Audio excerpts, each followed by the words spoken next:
Les entreprises du secteur technologique sont confrontées à l'une des plus grandes crises que le secteur n'ait jamais connues. Avec des entreprises qui doivent des millions à leurs créanciers et des licenciements à grande échelle en ce moment, Meta, la maison mère de Facebook, Instagram et WhatsApp, a annoncé un plan de licenciement de 11 000 employés. Et au cours des derniers mois, Amazon et Twitter ont annoncé licencier respectivement 18 000 et 5 000 employés, dont une partie en Europe. Amazon, qui avait recruté à tour de bras pendant la pandémie du Covid-19 pour répondre à l'explosion de la demande, doublant ainsi son nombre d'employés dans le monde entre 2020 et 2022.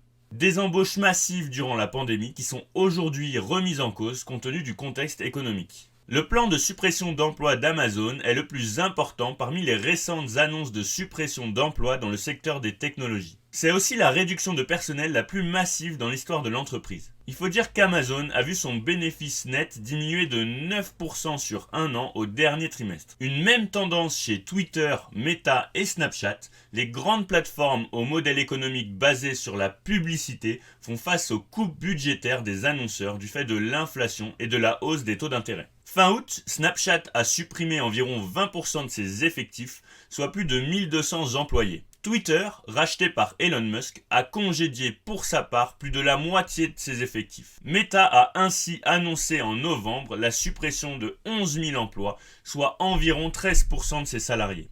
Malgré des résultats décevants, le groupe enfonce le clou avec le métaverse et veut rester engagé sur sa vision de l'avenir, misant toujours plus sur la réalité augmentée. En début d'année dernière, les investissements de Meta pour le développement du métaverse sont estimés à un peu plus de 10 milliards de dollars, alors que les revenus de la firme s'élevaient à seulement 285 millions de dollars. Malgré ça, aux États-Unis, le marché de l'emploi dans le secteur des technologies semble toujours dynamique. Et ça, malgré les licenciements massifs des grandes firmes. Dans la majorité des cas, les travailleurs retrouveraient un job en moins de 3 mois.